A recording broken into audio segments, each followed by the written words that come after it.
मैं doctor Zainab, obstetrician and gynaecologist, Hyderabad. आज की इस वीडियो में हम लोग नॉर्मल डिलीवरी और सिज़ेरियन दोनों के क्या डिसएडवांटेजेस हैं और क्या एडवांटेजेस हैं ये डिस्कस करेंगे। काफ़ी पेशेंट्स जैसे ही प्रेग्नेंट हो जाते हैं उन लोग महीना 2 महीने या एक थोड़े चेकअप्स के बाद उनका यही सवाल रहता है कि डॉक्टर क्या मैं नॉर्मल डिलीवरी हो सकती मेरी या सिज़ेरियन कर देते आप। तो ये आप लोगों को ऐसा लगता है कि डॉक्टर्स इंटेंशनली सिज़ेरियन करना चाहते हैं। कोई भी डॉक्टर सिज़ेरियन नहीं करना चाहते अनटिल अनलेस आपके बेबी को या आपको रिस्क हो। तो हर डॉक्टर का यही मोटो रहता है कि बेबी भी सेफ़ रहे और पेशेंट भी सेफ़ रहें। तो आज के इस वीडियो में अपन आगे डिस्कस करेंगे कि नॉर्मल कैसे होती या सिज़ेरियन क्यों करते। तो आज मैं आपको ये बताना चाह रही हूँ कि नॉर्मल डिलीवरी के लिए हमको ये देखना पड़ता है कि आपका बेबी का वेट कैसा है, आपका पैसेज पेल्विस कैसा है और आपको पेन सफिशिएंट आ रहे हैं या नहीं आ रहे।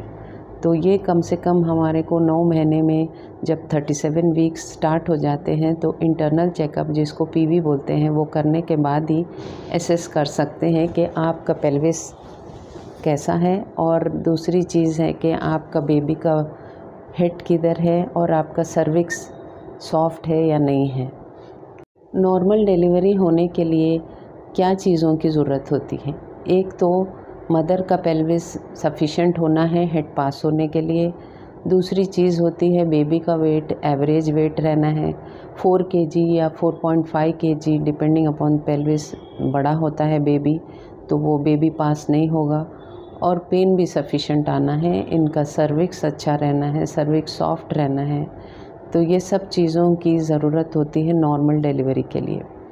तो नॉर्मल डिलीवरी के लिए हम ये टिप्स आपको देना चाह रहे हैं कि आप लोग एक्सरसाइजेस करते रहिए जैसे कि बटरफ्लाई एक्सरसाइज, स्क्वाट्स और वॉकिंग।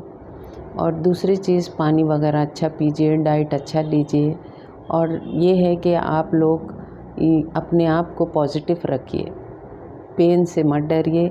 और ये है आपको जो पेन का खौफ आसपास के दोस्त आपके डरा देते हैं उसके बारे में आप अपने आप को स्ट्रॉन्ग रखना है।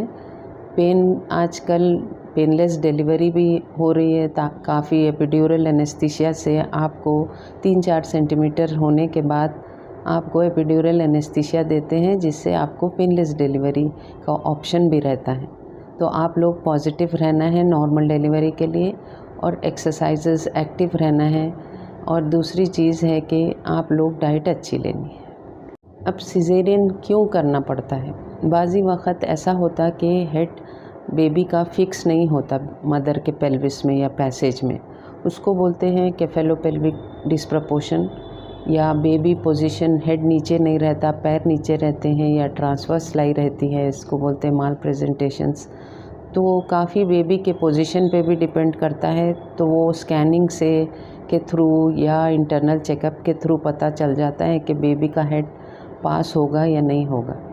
और दूसरा होता है कोई लेडीज़ का पेल्विस नैरो होता है, नैरो पेल्विस में भी बेबी का हेड पास होना मुश्किल रहता है। और इसके अलावा रहते हैं कई रीज़न्स जिसमें बेबी का वेट काफ़ी बड़ा होने के वजह से भी सिज़ेरियन होता है। बेबी जब 4 kg 4.5 kg रहता है तो बेबी को इलेक्टिव सिज़ेरियन करते हैं। और बेबी का जो पानी का क्वांटिटी रहता है और बेबी सीवियर IUGR रहता है या जिसमें प्लेसेंटा नीचे रहता है, प्लेसेंटा प्रीविया बोलते हैं, मींस जब प्लेसेंटा आपके बच्चेदानी के मुंह के ऊपर रहता है तो उसमें ब्लीडिंग होने के चांसेस रहते हैं। या मदर को कोई जेनाइटल वार्ड्स हैं जिससे इन्फेक्शन बेबी को आने का चांसेस है, तो इसमें भी सिज़ेरियन करने की ज़रूरत पड़ती है। और ड्यूरिंग नॉर्मल डिलीवरी पेन्स भी काफ़ी पेशेंट्स का सिज़ेरियन में लैंड अप हो जाता है। पेशेंट्स अक्सर ये बोलते हैं कि हमारे को नॉर्मल डिलीवरी के पेन्स आ रहे थे और डॉक्टर सिज़ेरियन कर दिए। तो ऐसा कब होता, मीन्स अगर बेबी का हार्ट बीट 120 के नीचे चले जाए या 160 के ऊपर रहे, इसको बोलते हैं फीटल डिस्ट्रेस। या बेबी मिकोनियम एस्पिरेट कर लिए जैसे अपने को साइंस दिखे, उसमें भी अगर अपने को इमरजेंसी सिजेरियन करना पड़ता है। या बेबी कभी कभार obstructed लेबर में चले जाता है, मींस बेबी आधा पेल्विस में आके वहीं फंस जाता। ये कैसे पता चलता है बोल तो जब इंटरनल चेकअप करते हैं ड्यूरिंग पेंस, तो बेबी घंटा 2 घंटे एक ही पोजीशन पे रह जाता है और उसके सर पे सूजन आने लगती है। ऐसे कंडीशंस में भी इमरजेंसी में सिजेरियन लेना पड़ता है। कभी कभार ब्लीडिंग हो जाना, या कभी कभार है मदर पुश नहीं करना, या यूट्रस के जो पेन्स है उसको यूट्राइन इनर्शिया बोलते हैं, पेन्स बंद हो जाना। और एक चीज़ है, जब हम आर्टिफिशियल पेन स्टार्ट करते हैं या इंड्यूस करते हैं कोई पेशेंट्स में, वैसे के कंडीशंस में फेलियर टू प्रोग्रेस मतलब प्रोग्रेस नहीं होना, वैसे कंडीशंस में भी पेन्स आने के बावजूद भी हमारे को सिजेरियन करना पड़ता है। अब ये लोगों का ये सवाल रहता है कि नॉर्मल डिलीवरी ठीक है या सिजेरियन ठीक है। तो ऐसा नहीं है कि नॉर्मल डिलीवरी में कोई रिस्क नहीं रहता या सिजेरियन में रिस्क रहता है, या नॉर्मल डिलीवरी में पेन नहीं होता, सिजेरियन में बहुत पेन होता है। तो दोनों के अपने अपने एडवांटेजेस या डिसएडवांटेजेस हैं। तो पहले हम डिस्कस करेंगे नॉर्मल डिलीवरी के बारे में।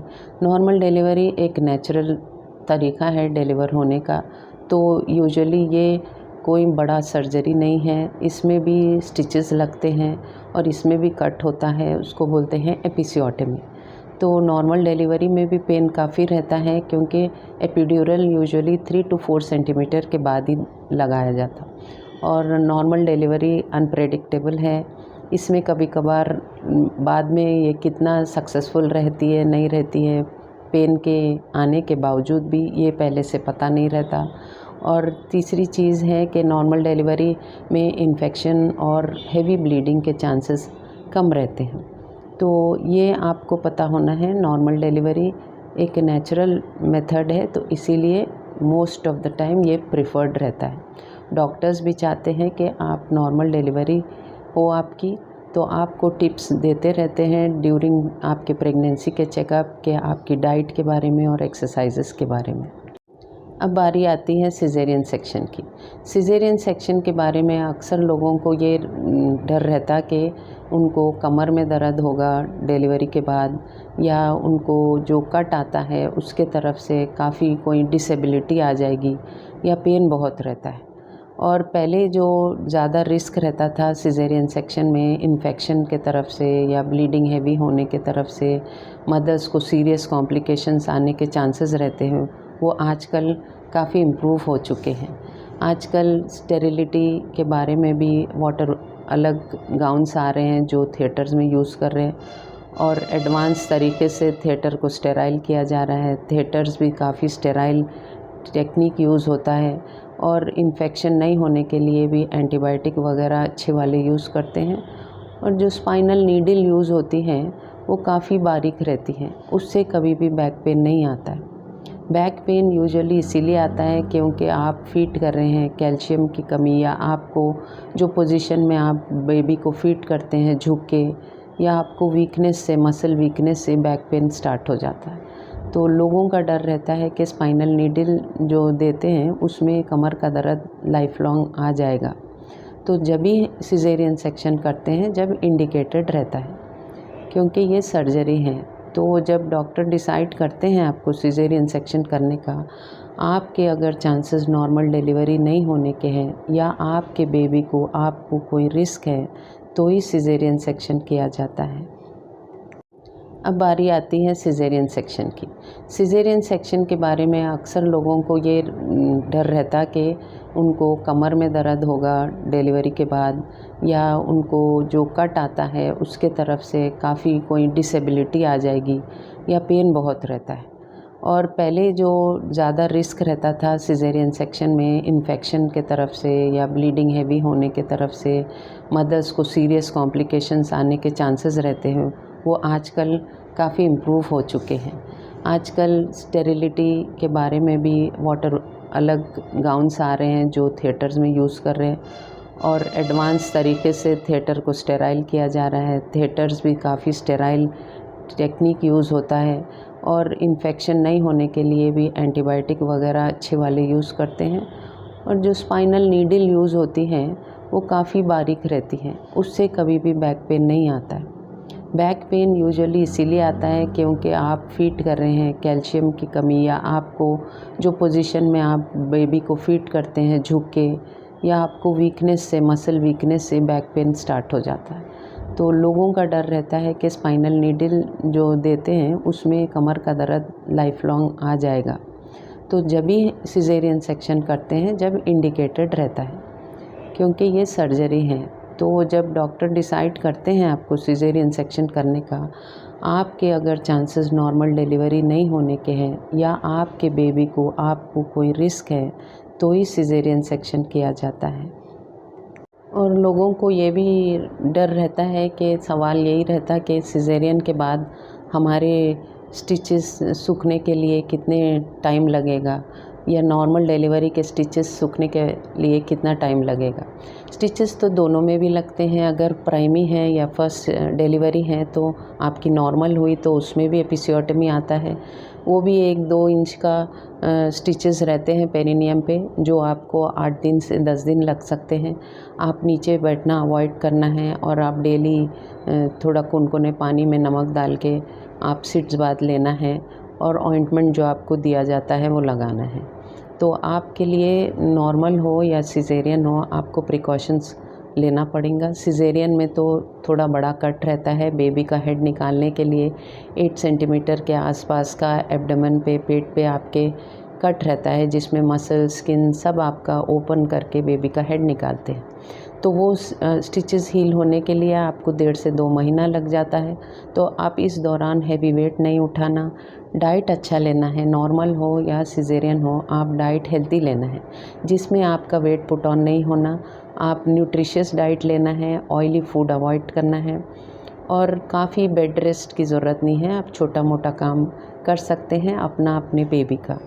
तो आप डाइट में फाइबर और प्रोटीन और विटामिन्स के लिए जैसे fruits, vegetables, dry fruits increase कर दीजिए।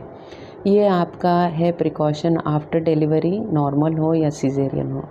तो ये मेरा मैसेज है आप सबके लिए कि कभी भी जब डॉक्टर आपके डिसाइड कर रहे हैं सिजेरियन करने के लिए, तो ये मत सोचिए कि पैसे ऐंठने के लिए सिजेरियन कर रहे हैं, क्योंकि नॉर्मल और सिजेरियन में के बिल में काफ़ी फ़र्क नहीं रहता, दोनों के चार्जेस तकरीबन सेम रहते हैं।